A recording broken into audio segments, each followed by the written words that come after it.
The silence of a Toronto winter felt very heavy. Everything outside was gray. Snow had been falling for days, and it made the streets quiet, soft, and slow.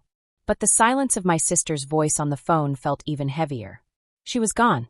"Alaris," that was all she said. "No, I'm sorry. No, I hope you are okay." Nothing. My sister Varela didn't wait for me to understand. Mom passed away at 4 o'clock in the morning. The care home said it was heart failure.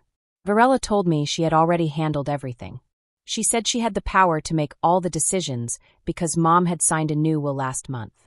Varela said she would take the house in Richmond Hill and all of Mom's investments. She said a blue envelope with a little money for me would come in the mail. "Consider it a gift from me," she said. Then she told me not to call her because she was busy with the estate sale. Click. I stood in my kitchen, the phone still in my hand, watching the gray snow and ice pile up on the driveway. My hands felt cold through the wool of my sweater. My mind raced. Most people would just see me as Alaris Vera, a 64-year-old retired woman. But my brain doesn't work like most people's. I used to be a forensic architect. That means I looked at buildings, bridges, and towers to find hidden problems that no one else could see. I was the person they called when a building collapsed, to figure out exactly why it broke. I studied every detail, every small crack, every little missing piece that could cause a big disaster. Right now, Varela's story was like a building falling apart. Mom, Isolde, was 85. She used to do the Sunday New York Times crossword in pen, correcting my grammar at our Sunday dinners. 2 months ago, Varela had suddenly moved Mom into a fancy care home, saying Mom's memory was getting worse. She said Mom was confused and needed special care. I wasn't allowed to see Mom's medical records because Varela had the power of attorney. But heart failure at 4 a.m. on a Tuesday without anyone calling me? In my mind, that doesn't happen without a serious problem. Something wasn't right. I didn't open the blue envelope. I grabbed my coat, my scarf, and my gloves. I was going to find out exactly what was wrong with Varela's story. I got to the care home by 8 a.m. As an architect, I know how to move around buildings. I didn't go to the front desk. I went through the delivery door and followed a laundry cart up the service elevator. I stayed quiet, listening to the hum of the elevator and the distant clatter of carts on the hallway floor. When I reached room 402, I was ready to see an empty room, all cleaned and stripped of Mom's things. But the door was a little open. I pushed it and saw a figure sitting by the window, lit by the morning light. "Mom," I whispered. She didn't move at first. She looked small and frail, her white hair thin and soft, like strands of silk. But then I saw her fingers. They were tapping a pattern on the arm of the chair, like she always did when she was thinking. I walked closer. Her eyes were not looking at me at first. My heart sank. Maybe Varela was right. Maybe Mom really was sick. But then, as the hallway got quiet, Mom's eyes snapped to mine. They were sharp and clear like lasers. "Alaris," she hissed. "Check the tea." I looked at the table. A cup of chamomile tea was there, cold and untouched. I took a small vial from my purse. I still carry these from my work as an architect to test materials. "What's in it, Mom?" "Vitamins," she whispered. "Varela calls them that. They make the world gray. They make me sleepy. I've been putting them in the fake plant for 3 days. She's coming back today with a man in a suit, a notary. She wants me to sign the papers to give her the Muskoka land. She told me you were dead. She's having a fake funeral for you on Friday." Mom's jaw tightened. "Then we better make sure it's a show they never forget." I couldn't just take Mom away. Varela had the power of attorney. If I moved her, Varela could call the police and say I kidnapped Mom. I had to be smarter than Varela. I worked for the next 2 days like I was on a big project. I called Zephyros, a digital investigator I used to work with on fraud cases. "Zephyros, check the Vera Heights real estate," I said. "Look at the money she owes. Look for hidden transfers." 6 hours later, Zephyros called back. "Alaris, your sister isn't just being greedy. She took a big loan for a waterfront project that got stopped by the government. She owes $4 million. She doesn't just want Mom's money. She needs the land papers to avoid going to prison for bank fraud." Next, I went to the care home director, pretending to be an inspector. I didn't have to lie much. I knew the building codes better than he did. I pointed out 3 safety problems in the lobby to make him nervous. Then I said, "I'm also checking the medical care for room 402. Dr. Caliver is giving strong medicines to someone with no history of mental illness. That's very dangerous. If there's a secret deal, this building won't be the only thing that collapses." The director turned pale. He gave me what I wanted, The visitor logs. Varela had been visiting at night, bringing her own medicines and witnesses. On Thursday night, I snuck back into Mom's room. We didn't have much time. I brought a tiny high-definition button camera like I used when checking crawl spaces. I pinned it to the curtain near Mom's chair. "She'll be here in an hour, Mom," I said. She looked tired, but her eyes were full of fire. "Let her think she's winning, Alaris," Mom said. I whispered, "Every story has a breaking point, Mom. We just have to apply pressure." I hid in the big wardrobe in the corner. 10 minutes later, the door opened. I heard Varela's fancy heels. "Hi, Mommy," Varela said sweetly like a predator. "I brought your special tea. My friend Mr. Torvian is here. He just needs you to sign one more paper. It's for your protection." "I'm tired, Varela," Mom said, her voice thin. "I know, honey. Just sign here and you can sleep as long as you want," Varela said. I watched through the wardrobe slats as Varela helped Mom's shaky hand toward the deed transfer. I recorded everything on my phone. I saw the way Varela laughed when Mom got confused, and the way she whispered to the notary. I could feel my heart pounding. I had to be very careful. If Varela realized what I was doing, she could stop me. She could take Mom away or even destroy the proof. After she left, Mom turned to me. Her eyes were glowing with determination. "Did you get it?" she whispered. "Yes, Mom," I said. "Every second of it." She nodded, her hands trembling but strong. "We need to plan. She thinks she's winning, but we can outsmart her." We spent the next hours talking quietly, making a plan. We wrote down every detail. We drew maps of the care home, figured out when Varela usually visited, and even how she carried her papers and her money. Mom smiled sometimes, remembering things only she and I knew. It made me feel strong, like we could really do this. The next morning, I met Zephyros again. We went through every bank account, every property, and every signature Varela had made. She had been very careless. There were mistakes in her papers, transfers that didn't add up, and loans that didn't match the properties. Every little crack in her story was another chance to stop her. I also started asking around the care home. I spoke with nurses, cleaners, and other staff. I pretended to be a health inspector.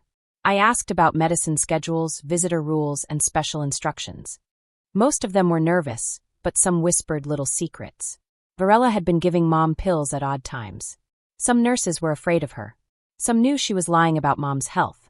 Every piece of information made our plan stronger.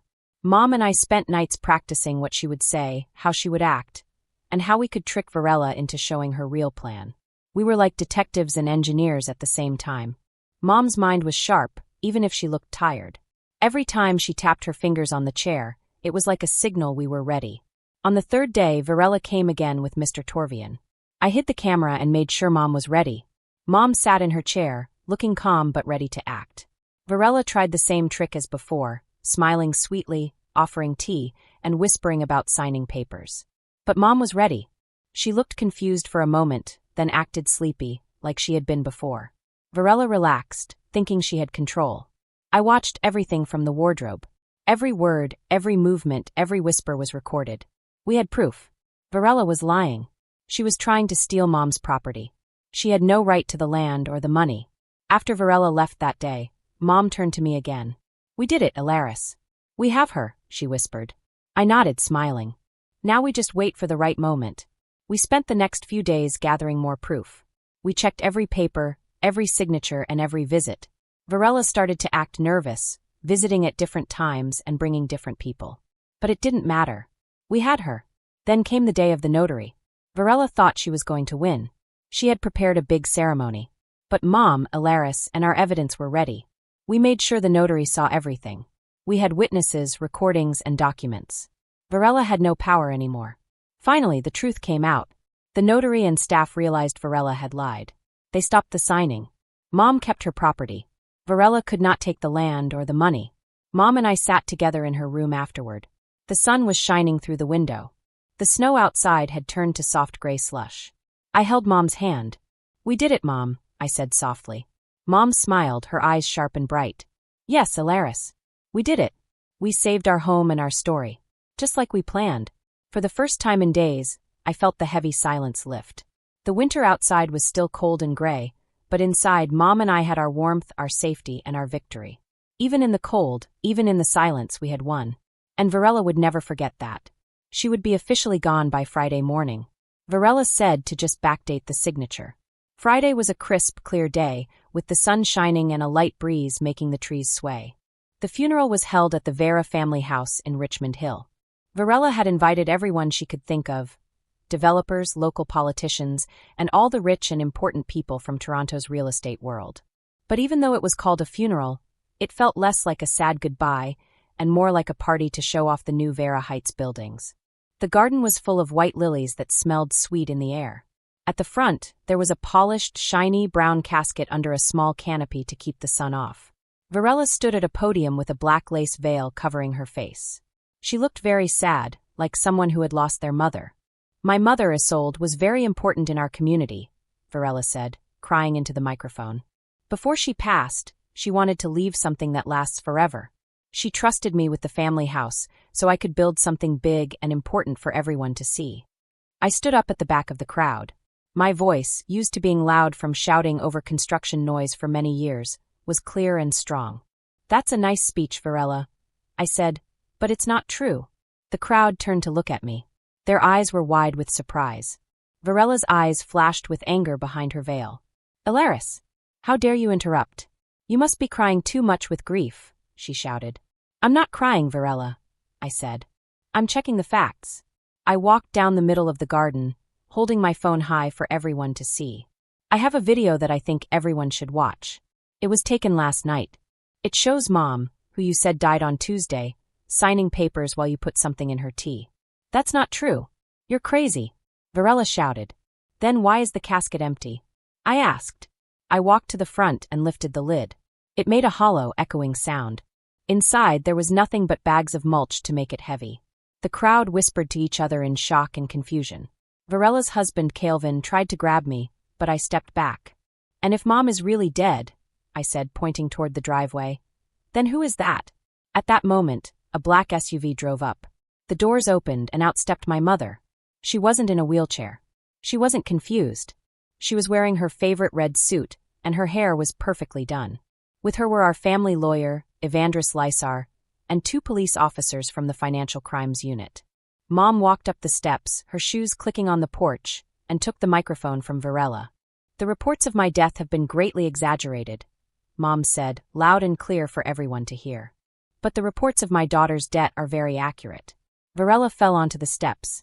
The lies she had built for so long finally broke apart like a house collapsing in the wind. After that, everything fell apart for Varela.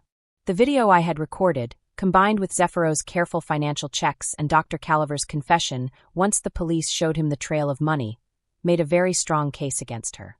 Varela was charged with hurting elderly people, stealing money, and faking legal papers. Because she tried to declare a living person dead, she also faced federal charges for document tampering. She lost her license, her company, and her reputation. Everyone she had tried to impress turned away from her. Mom didn't go back to the Willows. We fired all the staff Varela had bribed and moved Mom back into the Richmond Hill house with nurses we could trust. A month later, Mom and I sat on the back porch, watching the sun slowly set behind the city buildings. "You know, Alaris," Mom said, drinking the tea I had brewed myself, "I always wondered if I raised you to be too careful, too focused on rules, bolts, and beams. And now," she smiled, squeezing my hand, "I see that love needs a strong base too. You saw the problems before they became too big. You saw the cracks before the roof fell in." "I'm an architect, Mom," I said. "I know a house can be rebuilt, but the base has to be strong and honest. Otherwise, the house will never last." We sat quietly together, watching the stars slowly appear in the darkening sky over the city. The Vera estate was still standing, not as a fancy luxury tower, but as a home filled with care and honesty. Varela had chosen money over her mother's life, forgetting that a house built on lies cannot hold up for long. But this story is not just about me or my family. It is a warning for everyone. Hurting elderly people often happens when no one speaks up. Sometimes the people we trust the most are the ones secretly taking the bricks out of the walls. Sometimes the people who smile the most at us are the ones trying to take everything away. I remember sitting that day, looking around at the crowd, some of whom had been invited by Varela to see her grand success. They were shocked, embarrassed, and silent. Some whispered to each other, wondering how they could have been tricked. But the lesson was clear: money, greed, and lies are never stronger than honesty, love, and courage. Mom and I stayed on the porch for a long time. The air smelled faintly of the white lilies in the garden. Birds chirped in the distance, and the city slowly quieted as night came. "You know, Alaris," Mom said softly, "I've always worried about you. You've always been so focused on the details, always looking at the plans and the structure. I wondered if you'd forgotten about feelings." I smiled.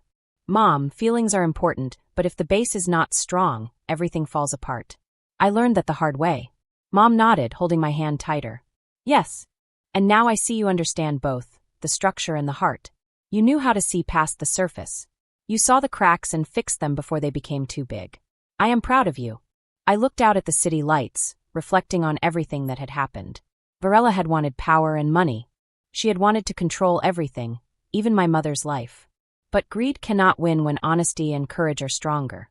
The Vera estate was no longer a place for showing off or for making money. It was a home, a place where care and love could grow like the flowers in the garden. I realized that a true legacy is not about buildings or money, but about honesty, family, and trust.